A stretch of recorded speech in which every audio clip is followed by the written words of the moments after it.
This is where we can spill the good stuff. I'll try not to. What's happening?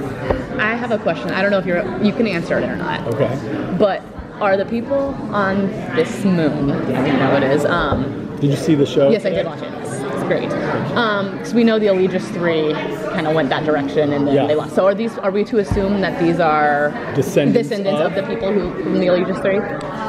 Well, we've seen the trailer. We know that they look like human beings, so yes. And with the technology that was there as well. Yeah, yes, for sure. That's a safe assumption. I don't think that's spoiling. Okay. They're definitely, one of the stories that I was sort of inspired by was the Roanoke colony. Okay. You know how like they got to the Roanoke colony at some point and there was nobody there. What happened to everybody? And so the idea of getting to this colony, getting to this compound and finding it totally empty and solving the mystery of that was something that was somewhere in my head as we were breaking the first couple episodes. So yes, they built it. Where they are now is a question. Okay.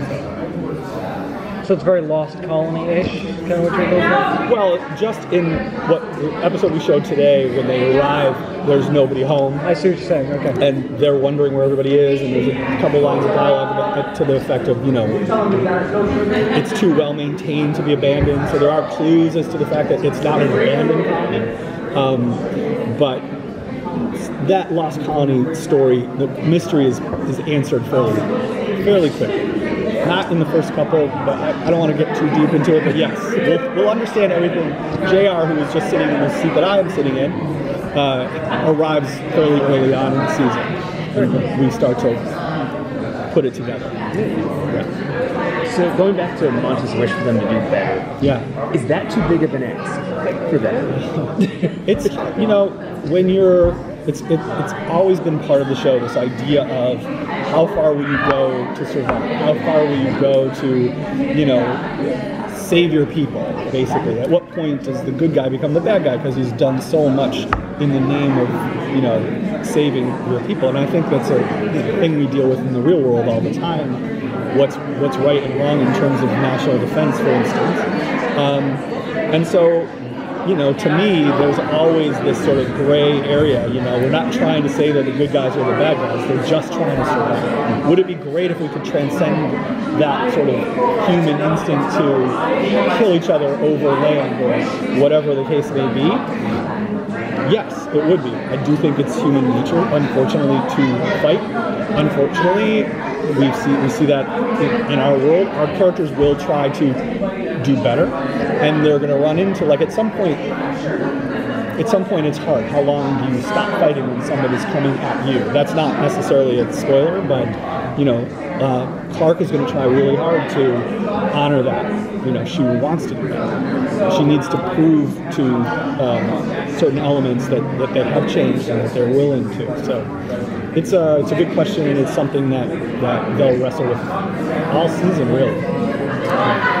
On the 100, there's ongoing world building. What is that like for you, your process? Well, I love it. It's my favorite. One of my favorite things to do is to sort of create these new worlds. It's funny, when you make a pilot, you have, and I said something about this, I think, on the panel. It's a bit of a blank to me what I said up there. But you have a long time. You sell them in August. You have months to write them. There's notes from everywhere. You're worried about one story and creating the world. When we did this, we got picked up in May, I think. I didn't know what the new world was. I knew what the last season ended with, but I didn't have any of the answers of what this new world was really yet. And we had from June when I started the writers' room to August when we started shooting it to figure that all out. And that's how much time we have in every season. So I'm complaining a little bit, but it was hard to do that on a pilot schedule. On a non-pilot schedule. I've never been as tired as I am today, because I'm still, by the way, these guys have been done since February.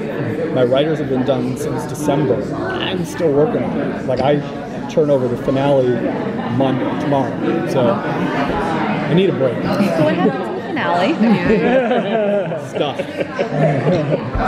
So in calling it book 2, do you sort of have an ideal length of seasons of how long that book would be? Book 2 is shorter than book 1. Okay. Actually, no, I don't know. I feel like I feel like all signs indicate we'll get to tell the story, keep telling the story next year. I have an end point in mind that I've had it for a while. It's now on another planet, which, to be totally honest, it wasn't when I first came up with the idea. I still think it might be viable, but we'll see. When you've had a show that's entering into its 6th season, you don't really get many opportunities for a fresh start. When you say something like end of book 1, does season 6 really kind of feel like a fresh start for you guys and your characters? Absolutely, yeah. I mean, I try every season to kind of reboot it and tell a new sort of a story for the season. I've always thought of it as a movie, basically. Every year is a new movie. But this time, for sure, I mean, the idea of end book 1 and beginning of book 2 was to say this is almost a new show. When I said, repiloting this on a broadcast schedule, I'm not kidding. It is thematically different. It looks different. The color palette is different. The way we shot it is different. They're on a different world. The characters are. To me, it's a fascinating. I'm not sure this has been done before. Maybe it has, but taking these people that we know and love. And putting them in a totally new, environment with new threats and new villains and new allies. So it's going to be interesting to see if people get on board. I hope they do. I also think it's really hardcore sci-fi, so it's much more sci-fi than it has been in the past. So, I'm hoping we can get fans of science fiction to come back if they left. I'm not sure they did, but, to me, not to rain on the pilot too much, but the first couple episodes felt a little lighter than the show ultimately became, a different kind of show than I think the show became, and so I definitely noticed people who stopped watching who were hardcore sci-fi fans, and I'm hoping we can maybe reel them back in if some of the storytelling this year's out of this world. So. Will there be more alien life than just the insects? Well, they're the aliens.